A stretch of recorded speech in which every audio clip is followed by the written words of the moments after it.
واقعہ کربلا تاریخ کا دردناک واقعہ ہے۔ یہ اقتدار کی جنگ نہیں تھی، اقدار کی جنگ تھی۔ دو شخصیتوں کی لڑائی نہیں تھی، دو نظریات کا ٹکراؤ تھا۔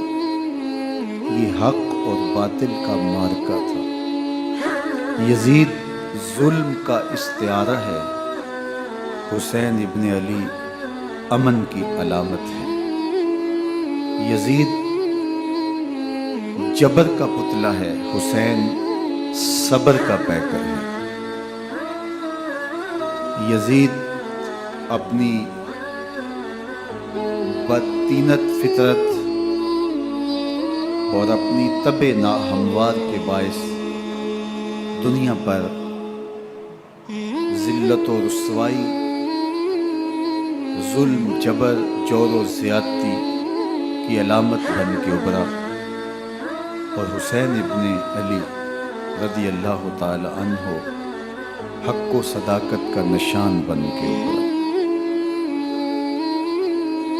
کربلا کے تپتے ہوئے ریگزار میں حسینی اور یزیدی دو کردار سامنے آتے ہیں۔ اقبال نے کہا تھا، موسیٰ و فرعون و شبیر و یزید، ایند و قوت از حیات آید پدید، زندہ حق از قوت شبیری است، باطل آخر داغ حسرت میری است، سرخ رو عشق غیور از خون او، شوخی ای مصر از مضمون او، تا قیامت قطع استبداد کر، موج خون او چمن ایجاد کر۔ یزید بہدل کی بیٹی محسون کا ناپاک بیٹا تھا، اور حسین محمد عربی کی بیٹی فاطمہ کا شہزادہ تھا۔ یزید دمشق کے اطراف میں سرجون اور جریر، اختل جیسے اوباشوں کے جھرمٹ میں پل کے جوان ہوا۔ حسین کے گھر کا دروازہ مسجد نبوی کے اندر کھلتا تھا۔ یزید نشے میں دھت ہو کر کے نمازیں چھوڑ دیتا تھا۔ حسین کی کربلا کے اندر بھی نماز تہجد قضا نہیں ہوئی۔ یزید ظلم کا دوسرا نام ہے، حسین امن کی علامت ہے۔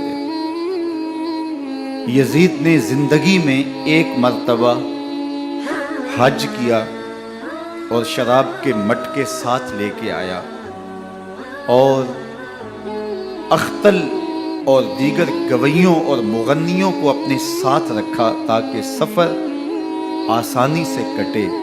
حسین ابن علی نے 25 حج سواری ہونے کے باوجود پیدل کیے۔ یزید حج بیت اللہ کے بعد مدینہ المنورہ آیا اور شراب کی ایک مجلس بپا کی۔ حضرت امام حسین رضی اللہ تعالی عنہ جب وہاں پہنچے تو شراب کی پھیلی ہوئی بدبو کو محسوس کرتے ہوئے فرمایا، یہ بو کیسی ہے؟ تو نشے میں دھت یزید بولا، یہ شام میں بنتی ہے، اور ایک جام منگوایا اور اس کو پیتے ہوئے دوسرا جام حضرت امام حسین رضی اللہ تعالی عنہ کی طرف بڑھاتے ہوئے کہا، ابا عبداللہ لیجئے۔ تو حضرت امام حسین رضی اللہ تعالی عنہ نے فرمایا، میں اس کی طرف دیکھتا بھی نہیں ہوں، اور پھر وہ عشقی اشعار پڑھنے لگا۔ جب یزید کی شراب نوشی کا منظر امام حسین رضی اللہ تعالی عنہ اپنی آنکھوں سے دیکھ چکے تھے، تو مجھے بتاؤ یزید کے ہاتھ پہ امام حسین کا پاک ہاتھ کیسے آتا؟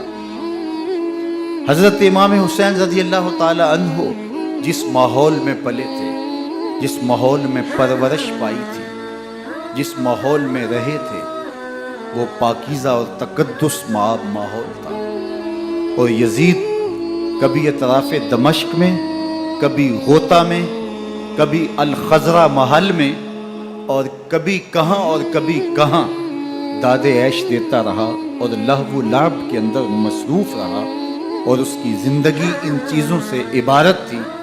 وہ محرمات کو حلال قرار دیتا، شراب نوشی اس کی ہڈیوں میں رچی ہوئی تھی، اور شریعت بیضا کا مذاق اڑایا کرتا۔ اور حسین ابن علی رضی اللہ تعالی عنہ کی دوستیاں جن لوگوں سے تھی وہ عبداللہ ابن عباس تھے، عبداللہ ابن عمر تھے، حضرت عبد الرحمن بن ابو بکر رضی اللہ تعالی عنہ تھے۔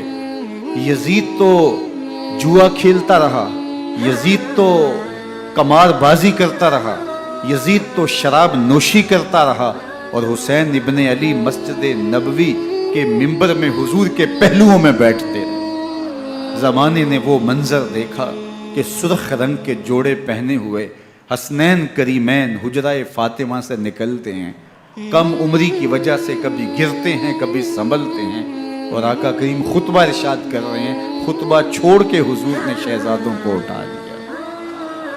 وہ منظر بھی زمانے نے دیکھا۔ حضرت عبداللہ بن شداد کہتے ہیں کہ حضور سجدے میں تھے اور سجدہ اتنا طویل ہو گیا، ہمیں لگا یا تو وحی کا نزول ہو رہا ہے یا پھر اللہ کا حکم آ گیا اور اللہ کے محبوب کی روح قبض کر لی گئی۔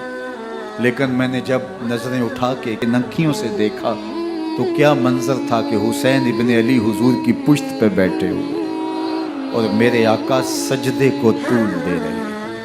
اللہ اکبر! حسین کے لیے پیغمبر کے سجدوں کو طول دیا جا رہا ہے۔ حسین ابن علی کبھی منبر پہ حضور کی اطراف میں بیٹھتے ہیں، وہ منظر بھی دنیا نے دیکھا کہ حضور کے مبارک کندھوں پر حسین ابن علی بیٹھے ہیں اور حضور کی زلفوں کو پکڑا ہوا ہے۔ تو حضرت عمر رضی اللہ تعالیٰ عنہ دیکھ کے کہتے ہیں واہ واہ کیسی سواری میسر آئی حسین ابن علی کو۔ تو میرے آقا مسکرا کے کہتے ہیں عمر سواری دیکھتے ہو سوار بھی تو دیکھو۔ اللہ اکبر! حضرت اسامہ بن زید بن حارثہ رضی اللہ تعالیٰ عنہ فرماتے ہیں رات کا ایک پہر گزر گیا اور مجھے حضور سے کوئی کام تھا۔ میں آقا کریم کی خدمت میں حاضر ہوا، در دولت پہ دستک دی۔ حضور تشریف لائے تو چادر اوڑی تھی، بکل کی ہوئی تھی میرے حضور نے، تو میں نے اپنی حاجت کہی تو حضور نے میری حاجت پوری کر دی۔ لیکن ایک منظر میں نے دیکھا کہ حضور نے جو چادر کی بکل فرمائی تھی اس کے اطراف میں پہلوؤں میں ابھار تھے جس طرح اندر کوئی ہو۔ مجھ سے نہ رہا گیا، میں نے پوچھ لیا، میں نے کہا بندہ نواز چادر کے اندر کیا ہے؟ فَكَشَفَهُ، تو حضور نے چادر کو کھول دیا۔ فَإِذَا الْحَسَنُ وَالْحُسَيْنُ عَلَىٰ وَرِكَيْهِ، تو کہتے ہیں میں نے اپنی آنکھوں سے دیکھا، ایک پہلو سے امام حسین لپٹے ہوئے تھے، ایک پہلو سے امام حسن لپٹے ہوئے تھے۔ فرمایا یہ میرے بیٹے ہیں، یہ میری بیٹی کے بیٹے ہیں، اے اللہ میں ان سے پیار کرتا ہوں، تو بھی ان سے پیار کر، جو ان سے پیار کرے اس سے بھی پیار کر۔ ان کی محبت کا درس دیا، ان کے پیار کا سبق پڑھایا، کہا ان سے پیار کرنے والا میرے سے پیار کرنے والا ہے، ان سے بغض رکھنے والا میرے سے بغض رکھنے والا ہے۔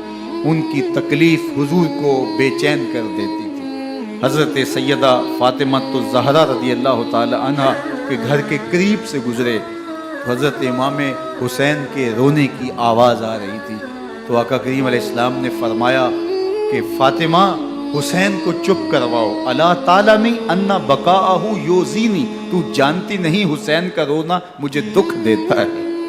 حسین ابن علی کو حضور رونے نہیں دیتے تھے، ان کو دکھی نہیں ہونے دیتے تھے، کیونکہ رسول اللہ صلی اللہ علیہ وسلم جانتے تھے کہ یہ کتنے دکھ سہے گا، کتنی تکلیفوں سے گزرے گا اور کتنے مصائب سہے گا۔ زمانے نے وہ گھڑیاں بھی دیکھی کہ حضرت حذیفہ بن یمان رضی اللہ تعالیٰ عنہ فرماتے ہیں کہ میں حضور کی خدمت میں نماز مغرب کی ادائیگی کے لیے حاضر ہوا، اور میں نے یہ اجازت خاص طور پہ اپنی ماں سے اس شرط پہ لی تھی کہ امی آپ مجھے اجازت دیں، میں حضور کی خدمت میں حاضر ہوتا ہوں، مغرب کی نماز بھی ادا کروں گا اور پھر حضور سے عرض کروں گا حضور میرے لیے اور میری ماں کے لیے بخشش کی دعا کر دیجیے۔ ماں نے اس شرط پہ اجازت دے دی اور میں حضور کی خدمت میں آ گیا، نماز مغرب ادا کی، سلام پھرا، تو میرے دل میں آرزو تھی میں حضور سے عرض کروں حضور میرے لیے اور میری ماں کے لیے مغفرت کی بخشش کی دعا کر دیں، لیکن حضور عبادات میں ذکر میں نوافل میں ایسے مشغول ہوئے کہ میں آرزو رکھنے کے باوجود بھی عرض نہ کر سکا۔ خیر نماز عشاء کا وقت ہوا، اذان پکاری گئی، حضور مصلی پہ آئے، نماز پڑھی، سلام پھرا، تو میرے دل میں پھر خیال آیا کہ ماں سے ایک نماز کی چھٹی لی تھی، نمازیں بھی 2 ہو گئیں، ماں نے جاتے پوچھنا ہے حضور سے میرے لیے اور اپنے لیے مغفرت کی، بخشش کی دعا کروائی تھی، تو کیا جواب دوں گا؟ اور حضور اٹھے اور کاشانہ اقدس کی طرف چل دیے۔ اب میرے دل میں یہ خیال رہ کے آ رہا تھا کہ ماں کو کیا جواب دوں گا؟ میں تو حضور سے بخشش و مغفرت کی دعا کروا ہی نہیں سکا۔ جب حضور چل پڑے تو غیر ارادی طور پہ میں بھی حضور کے پیچھے چل پڑا۔ چلنے میں تھوڑی سی رفتار تیز ہو گئی، جس سے قدموں کی آہٹ پیدا ہوئی، تو جب آواز پیدا ہوئی تو حضور نے رخ پھیرے بغیر فرمایا من ھذا، میرے پیچھے پیچھے کون آ رہا ہے؟ پھر خود ہی کہا حذیفہ تو نہیں؟ تو میرا دل دھڑک رہا تھا، قلت نعم، میں نے کہا جی حضور میں حذیفہ ہوں۔ فرمایا ما حاجتک غفر اللہ لک ولامک، کیا کام ہے؟ اللہ تجھے بھی بخش دے، تیری ماں کو بھی بخش دے۔ اب جو کام تھا وہ جنبش لب سے پہلے ہی ہو گیا، یہاں تو لفظوں کا سہارا بھی نہیں لینا پڑتا، وہ بند لبوں کی بولیاں بھی سنتے ہیں۔ اقبال بولا ہے فروغت صبح آثار و دہور، چشم تو بی نندائے ما فی الصدور، تیری نظر تو سینوں کے چھپے راز بھی دیکھتے۔ تو کہا ما حاجتوں کا غفر اللہ لک ولامک، اللہ تجھے بخش دے، تیری ماں کی بھی مغفرت کر دے، کیا کام ہے؟ اب جو کام تھا وہ تو ہو گیا۔ تو میرے حضور نے ارشاد فرمایا حذیفہ سنو، ابھی ایک فرشتہ آیا ہے جو اس سے قبل دھرتی پر پہلے کبھی نہیں آیا، آج پہلی مرتبہ اللہ سے اجازت لے کے 2 کام کرنے آیا ہے، ایک تو مجھے سلام کرنے آیا ہے اور دوسرا خوشخبری دینے آیا ہے کہ آپ کی بیٹی فاطمہ جنتی عورتوں کی سردار ہے اور حسن اور حسین جنتی جوانوں کے سردار۔ ایک طرف یزید ناپاک محسون کا پلیت بیٹا اور ایک طرف محمد عربی کا نواسا، فاطمہ کے دودھ کا اثر، علی المرتضیٰ کے خون کی تاثیر، رسول اللہ صلی اللہ علیہ وسلم کے کندھوں پہ بیٹھنے والا۔ ایک دن حضور نے امام حسین رضی اللہ تعالیٰ عنہ کے ہاتھ پکڑ لیے اور ان کے پاؤں اپنے پاؤں پہ رکھے اور پھر فرمایا بیٹے آگے بڑھو، اور ان کے پاؤں حضور کی پنڈلیوں پہ آئے۔ پھر کہا بیٹے اور آگے بڑھو، حتیٰ کہ ان کے پاؤں حضور کی رانوں پہ آئے۔ پھر فرمایا بیٹا اور آگے بڑھو، تو ان کے پاؤں حضور کے مبارک بطن اقدس پہ آئے۔ پھر بازوؤں کو کھینچ کے اپنے قریب کیا اور حسین ابن علی کے منہ میں اپنی زبان رکھ دی، اور وہ اس طرح چوس رہے تھے جس طرح کھجور چوسی جاتی۔ تو اللہ کے محبوب علیہ السلام نے حسین ابن علی کو اپنی زبان کا لعاب دہن دے کر کے، وہ شیر رحمت دے کر کے، وہ کوثر و تسلیم سے پاکیزہ تر آب رحمت عطا کر کے ان کی ہمیشہ کے لیے پیاس بجھا دی، تاکہ کل کربلا کے تپتے ہوئے ریگزار میں حسین ابن علی کو پیاس کی شدت تنگ نہ کرے اور پائے استقلال میں لغزش نہ آنے پائے۔ ان نازوں سے پالے ہوئے حسین کو، ان محبتوں سے پالے ہوئے حسین ابن علی کو امتحان بھی اتنے بڑے درپیش تھے۔ یاری تیری سونا پر ازمیشاں تیریاں اگ، سونا پرکھیا جامدہ ہے نال اگاں دے لگ۔ جتنا بڑا شخص ہوتا ہے اتنی آزمائشیں بھی بڑی ہوتی ہیں۔ پیغمبر رحمت کی آغوش میں کھیلنے والا، حجرہ فاطمہ کا جانشین، مصلی رسول کا وارث، منبر رسول صلی اللہ علیہ وآلہ وسلم پر حضور کے مبارک پہلو اور گود میں بیٹھنے والا حسین، حضور کی زبان چوسنے والا حسین، حضور کے کندھوں پہ سواری کرنے والا حسین، آقا کریم علیہ الصلوۃ والسلام کے مبارک سجدے کی حالت کے اندر حضور کی پشت پہ کھیلنے والا حسین، جس حسین کا دروازہ مسجد نبوی کے اندر کھلتا تھا اور یزید کی کرتوتوں کے چشم دید گواہ تھے۔ یزید جب تخت نشین ہوتا ہے تو اسے یہ فکر ہوتی ہے کہ امام حسین عبداللہ بن زبیر، عبداللہ بن عمر، عبداللہ ابن عباس یہ میری بیعت کرے. اور وہ ولید بن عقبہ کو لکھتا ہے کہ ہر صورت میں ان کی بیعت لو، اور اگر بیعت نہ دیں تو سختی کرو. حضرت امام حسین رضی اللہ تعالی عنہ کو بلاوا آتا ہے کہ آپ کو دارالامارت میں گورنر ہاؤس میں بلایا جا رہا ہے. ولید بن عقبہ کا پیغام آپ کو پہنچتا ہے. آپ اس وقت فرماتے ہیں کہ اس وقت جو پیغام پہنچا ہے وہ کسی خطرے سے خالی نہیں ہے. تو کچھ سواروں کو ساتھ لیا، کہا تم دارالامارت کے باہر کھڑے رہنا، اگر میری آواز بلند ہوئی تو اندر آ جانا، ورنہ تم انتظار کرنا. آپ اندر گئے. ولید بن عقبہ نے مروان کو بھی بلایا تھا. مروان بن حکم یہ گورنر مدینہ ولید سے پہلے رہ چکا ہے، تو اس نے مشورہ دیا کہ سختی کی جائے. خیر ولید بن عقبہ نے کہا کہ یہ خط ہے، حضرت امیر معاویہ کا انتقال ہو گیا اور یزید تخت نشین ہوا ہے، لہٰذا وہ آپ سے بیعت کا مطالبہ کرتا ہے. تو حضرت امام حسین رضی اللہ تعالیٰ عنہ نے فرمایا کہ میرے جیسا شخص یوں چھپ کے بیعت نہیں کر سکتا، اور آپ واپس پلٹے. مروان بن حکم نے ولید بن عقبہ کو کہا کہ یہ موقع ہے جانے نہ دیا جائے، اگر یہ نکل گئے تو دوبارہ تم قابو نہیں پا سکو اور انہیں یہیں قتل کر دیا جائے. حضرت امام حسین رضی اللہ تعالیٰ عنہ نے یہ بات سن لی. کہتے ہیں حضرت امام حسین انہی قدموں کے بل واپس پلٹے اور مروان بن حکم سے مخاطب ہو کے کہا، مروان کیا بول رہا ہے؟ وہ خاموش ہو گیا. تو میں تو جانتا نہیں ہم کون ہیں؟ آنا حسین ابن علی ابن ابی طالب، میں حسین ہوں، میں علی کا بیٹا ہوں. ہمارے گھر میں قرآن اترتا رہا ہے، وحی کا نزول ہوتا رہا ہے، اور یزید فاسق ہے، فاجر ہے، مسلمانوں کا قاتل ہے اور شرابی ہے. میں ڈنکے کی چوٹ پہ یزید کی بیعت سے انکار کرتا ہوں. بس حیدری کچھار سے محمدی شیر نکل آیا. اب اوسان خطا ہو گئے، راستہ چھوڑ دیا، واپس آئے. سیدہ زینب سے ملے، کہا مدینے کو چھوڑنا پڑے گا. کہا بھیا کیا ہوا؟ کہا یزید بیعت لینے پہ مصر ہے اور میں کسی صورت بھی بیعت نہیں کروں گا.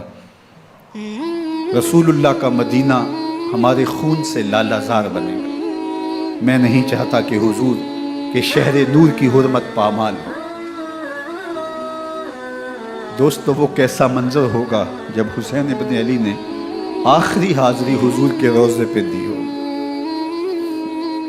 حاجی یا معتمر 10 دن کے لیے، 8 دن کے لیے، 20 دن کے لیے مدینہ المنورہ عارضی سکونت اختیار کرتا ہے، اور حضور کے روضہ انور سے، اس شہر نور سے، ان گلیوں سے، ان بام و در سے ایسا مانوس ہو جاتا ہے کہ جب واپس پلٹ رہا ہوتا ہے ان دعاؤں کے ساتھ کہ دوبارہ آنا بھی نصیب ہو، اور اسے لگتا ہے کہ میں دوبارہ بھی بلایا جاؤں گا، لیکن اس کے باوجود شہر حبیب چھوڑنا قیامت سے کم نہیں ہوتا. اعظم چشتی مرحوم آخری بار جب حضور کے روضہ انور پہ گئے تو بیمار تھے، ویل چیئر پہ تھے. باب بقی سے باہر نکلے تو خادم سے کہا کہ میری ویل چیئر پیچھے سے کھینچو تاکہ میرا رخ روضہ انور کی طرف رہے. اور وہ پیچھے سے کھینچتا چلا جا رہا ہے، اور جب باب مکہ سے پیچھے جنت البقیع کے قریب سے گنبد خضرا نگاہوں سے اوجل ہونے لگا تو اعظم چشتی مرحوم نے کہا، جان بدن سے نکلتی ہے اعظم، جان بدن سے نکلتی ہے اعظم، کوئی آسان ہے مدینے سے جدا ہونا، کوئی آسان ہے مدینے سے جدا ہونا. یہ اس شخص کی کہانی ہے جو 10 دن، 5 دن، مہینہ، 2 ماہ وہاں رہتا ہے اور پھر اس شہر کو چھوڑ کے آنا اس کے لیے آسان نہیں ہوتا. اور مجھے بتاؤ کہ حسین جو پیدا مدینے میں ہوا جس کے گھر کا دروازہ مسجد نبوی کے اندر کھلتا تھا، جو مسجد نبوی کے اندر پرورش پا کے جوان ہوتا ہے اور مدینے کی گلیوں میں کھیلتا رہا، اس حسین ابن علی کے لیے مدینہ چھوڑنا، اور پھر وہ اس بات کا علم اور شعور رکھتے تھے کہ یہ آخری بار حضور کے در پہ حاضری ہے، دوبارہ اس شہر نور میں نہیں آ سکوں گا، تو کیا قیامت ہوگی اور کیا منظر ہوگا۔ محمد بن حنفیہ کے علاوہ خاندان نبوت کے جتنے لوگ تھے ان سب نے شہر مدینہ کو الوداع کہا، اور رات کے موقع میں مدینہ المنورہ کو، مسجد نبوی کو چھوڑ کر کے مکہ کی جانب عازم سفر ہوئے۔ 3 شعبان المعظم کو مکہ المکرمہ پہنچتے ہیں، ادھر کوفیوں کے خطوط آنے شروع ہو جاتے ہیں۔ حضرت امام حسین رضی اللہ تعالیٰ عنہ مسلم بن عقیل رضی اللہ تعالیٰ عنہ کو صورتحال معلوم کرنے کے لیے بھیج دیتے ہیں۔ 40,000 کوفی آپ کے ہاتھ پہ بیعت کر دیتے ہیں۔ ادھر 25 پیدل حج کرنے والے حضرت امام حسین 8 ذی الحج کو احرام باندھتے ہیں، لیکن آپ کو پتہ چلتا ہے کہ حاجیوں کے روپ میں قاتل چھپا دیے گئے، تو آپ اس احرام کو حج کی بجائے عمرے میں بدلتے ہیں اور کوفے کی جانب عازم سفر ہوتے ہیں۔ کائنات والو، ذرا سینے پہ ہاتھ رکھ کے دیکھو کہ یہ کتنا مشکل مرحلہ تھا۔ اس دین کی آبرو کو بچانے کے لیے حضرت امام حسین رضی اللہ تعالیٰ عنہ نے کتنا بڑا قدم اٹھایا۔ آپ کے بہی خواہ، دوست، احباب عبداللہ بن عمر یہ سارے روکتے ہیں۔ عبداللہ بن عباس کہتے ہیں حضرت نہ جائیے، الکوفی لا یوفی، کوفی کبھی وفا نہیں کرتے۔ آپ کے والد کو وہاں شہید کیا گیا، لیکن آپ ایک فرض کو نبھانے جا رہے ہیں۔ میرے غم گسارو، میرے مہربانوں، نہ روکو مجھ کو جانے دو، مجھے نانے کے دی کی ڈوبتی کشتی بچانے دو۔ میں جاتا ہوں کہ دنیا پر وفا کا نام رہ جائے، میں رہوں نہ رہوں پر عظمت اسلام رہ جائے۔ میں نہیں جاتا تو نبی کے گھر کی آن جاتی ہے، میں نہیں جاتا تو نبی کے گھر کی آن جاتی ہے۔ تمہارا دین جاتا ہے، میری غیرت ایمان جاتی ہے۔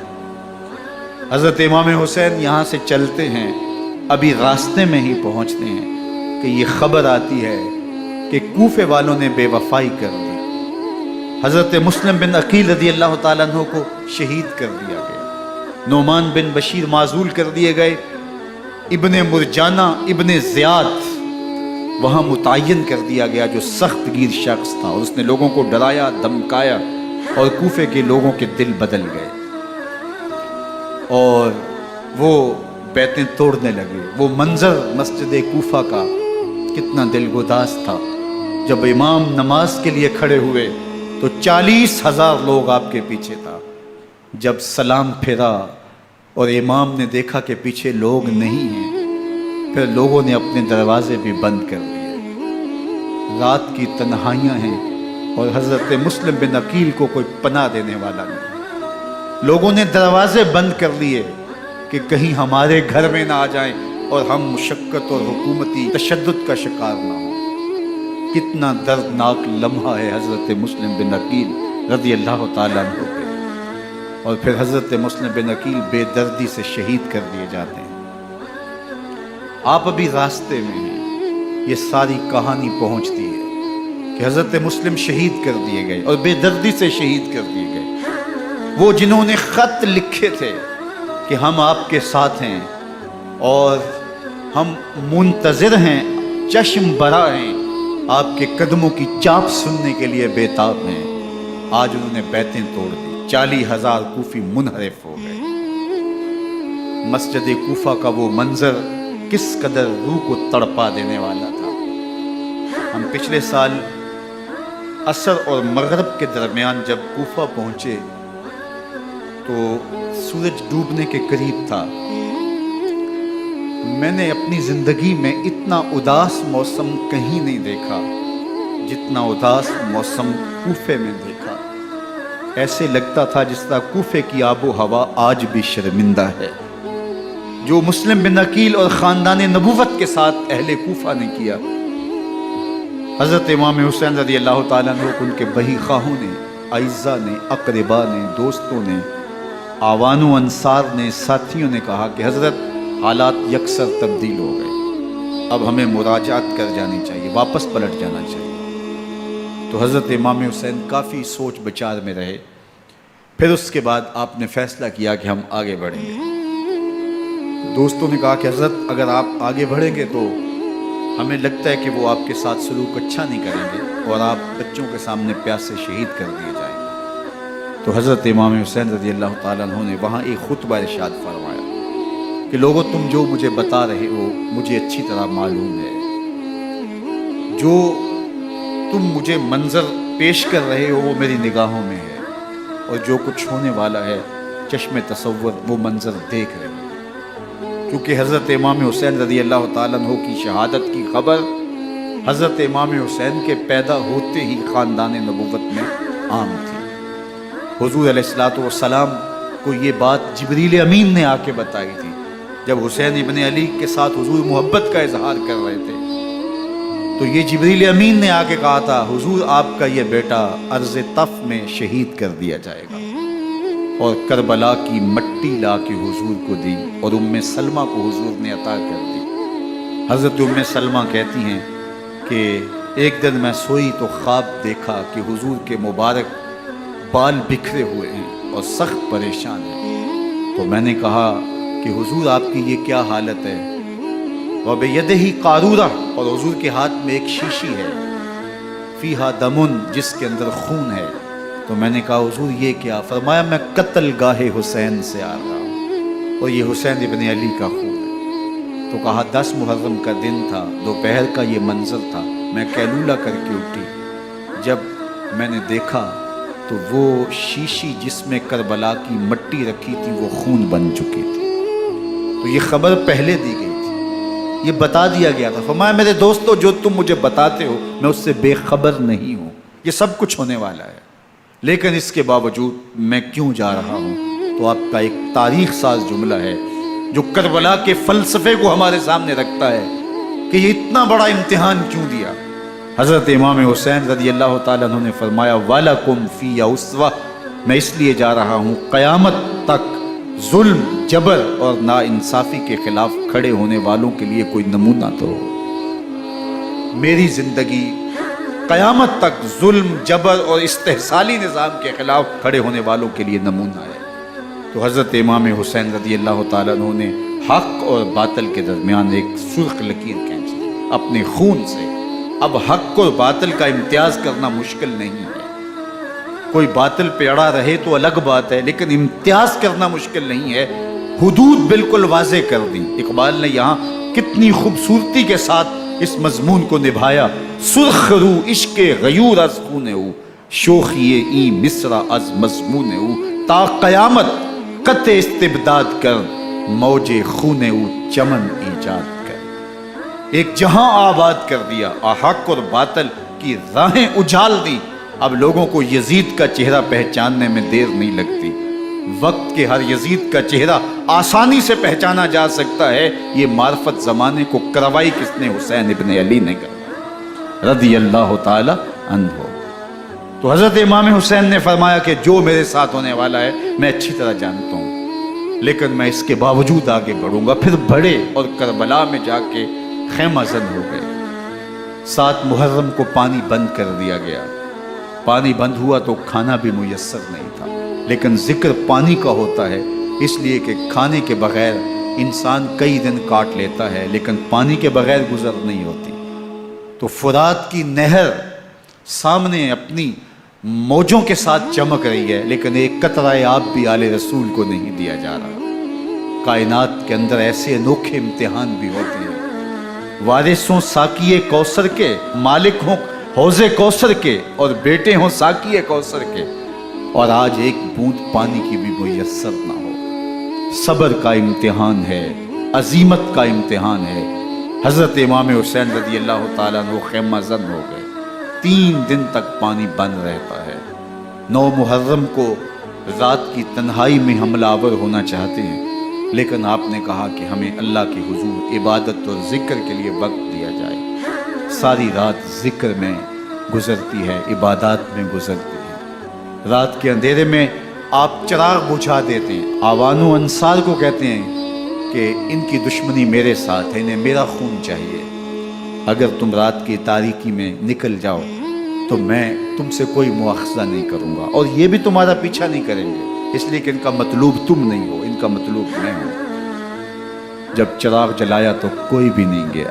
مسلم بن اوسجہ کھڑے ہو کے کہتے ہیں حضرت اگر ہمارے بدن کو 70 بار کاٹا جائے اور جلایا جائے اور ہواؤں میں اڑا دیا جائے پھر بھی آپ کا ساتھ نہیں چھوڑیں گے۔ 70 سال کے بوڑھے ہیں حبیب بن مظاہر، کہتے ہیں حضرت آپ کو چھوڑ کے جائیں کہاں، آپ کو چھوڑ کے جائیں کہاں، کوئی ساتھ چھوڑنے کے لیے تیار نہیں ہے، پیاس ہے، سخت گرمی ہے، کربلا کا ماحول ہے، 72 افراد اور خاندان کی خواتین میدان کربلا میں خیمہ زن ہیں، دوسری طرف لشکر اعداء اشقیا 22,000 کی تعداد میں مقابلے میں، ایک روایت 30,000 کی ہے۔ ان صرف 72 پیاسے لوگوں کے لیے اتنے لوگوں کو جمع کرنے کا مقصد خوف زدہ کرنا تھا۔ شرط ہے کہ یا یزید کی بیعت کر لیں، محاصرے توڑ دیں گے، پانی دستیاب ہوگا، اعزاز و اکرام سے نوازا جائے گا، خزانوں کے منہ کھول دیے جائیں گے۔ لیکن حسین ابن علی کہتے تھے سب کچھ لٹ جائے گا، باطل کے ہاتھ پہ ہاتھ نہیں رکھو۔ اللہ اکبر۔ اب صبح طلوع ہوتی ہے، عاشور کا دن چڑھتا ہے، سورج اپنی پوری تمازت کے ساتھ گرمی برسا رہا ہے۔ آج خاندان نبوت کا امتحان زمانے نے دیکھنا ہے، رسول اللہ کا لعاب چوسنے والا اس کے صبر کا آج امتحان ہے، حضور کے کندھوں پہ کھیلنے والے حسین کا آج امتحان ہے۔ اللہ اکبر۔ حسین ابن علی تمام حجت کرتے ہیں میں نے تمہارا کچھ نہیں بگاڑا، میں نے کسی کا خون نہیں کیا، میں نے کوئی زیادتی نہیں کی، تم کیوں میرے قتل کے در پہ ہو؟ تم جانتے نہیں میں کون ہوں؟ میں تمہارے نبی کا نواسا ہوں، رسول اللہ صلی اللہ علیہ وآلہ وسلم کے کندھوں پہ کھیلتا رہا ہوں، حضور کا لعاب چوستا رہا ہوں، اور میں بوسہ گاہے رسول صلی اللہ علیہ وآلہ وسلم ہوں۔ لیکن ان اشقیاء کے دل پر کوئی چیز اثر انداز نہیں ہوتی۔ ایک ہور ہے، اللہ اس کے دل میں نرمی ڈالتا ہے۔ پہلے تو امام حسین کو گھیر کے لے کر کے آتا ہے، لیکن بعد میں وہ قافلہ یزید سے قافلہ حسین کی طرف آ جاتا ہے۔ امام حسین فرماتے تو دنیا میں بھی ہور ہے، آخرت میں بھی ہور ہے، آزادی مل جاتی ہے۔ باقی 22,000 کا لشکر جرار امام حسین کے قتل کے در پہ ہے۔ پھر تاریخ نے خاندان نبوت کا وہ انوکھا امتحان دیکھا۔ حضرت امام حسین کے بچے بالخصوص خواتین پیاس کی شدت میں حلق خشک ہیں۔ حضرت سکینہ تڑپ کے اپنے باپ سے کہتی ہیں کہ مجھے 6 ماہ کے علی اصغر کی پیاس نہیں دیکھی جا رہی۔ بچے کو ہاتھوں پہ اٹھاتے ہیں اور نہر فرات کے کنارے پہنچ کے فرماتے ہیں اشقیاء سے مخاطب ہو کے تمہارا معاملہ میرے ساتھ ہے، اس 6 ماہ کے بچے نے تمہارا کچھ نہیں بگاڑا، اور چلو بھر کے اس کا حلق سیراب کرنا چاہتے ہیں۔ ایک دوشا تیر آتا ہے جو حضرت علی اصغر کے گلے کو چیر دیتا ہے۔ راوی لکھتے ہیں کہ وہ عام تیر نہیں تھا، جانوروں کو شکار کرنے کے لیے جو بڑے تیر ہوتے ہیں وہ دوشا تیر تھا، وہ گردن کو کاٹ دیتا ہے، خون بہنے لگتا ہے، گردن لٹک جاتی ہے۔ حضرت امام حسین وہ بہتا ہوا خون اپنے چلو میں لیتے ہیں اور آسمان کی طرف اچھال کے کہتے ہیں مالک حسین کی یہ قربانی بھی قبول۔ یہ تماشا لب بام نہیں ہے، بچہ بیمار ہو ڈاکٹر جواب دے دیں، ماں باپ کے ہاتھ پھول جاتے ہیں، زندگی کی سانسیں ابھی چل رہی ہوتی ہیں، لیکن ڈاکٹر کہے کہ یہ میرے بس کا روگ نہیں ہے، کہیں اور لے جاؤ، تو زندگی کا لف و نشر غیر مرتب ہو جاتا ہے۔ میں سلام پیش نہ کروں حسین ابن علی کو، 6 ماہ کا علی اصغر ہاتھوں میں دم توڑتا ہے، گردن لٹک جاتی ہے، خون بہ رہا ہے، اب خیموں کی طرف بڑھ رہے ہیں، لیکن زبان پہ شکایت نہیں ہے، کہتے ہیں مالک حسین کی یہ قربانی قبول کر۔ اب خیموں کی طرف آنا، شہر بانوں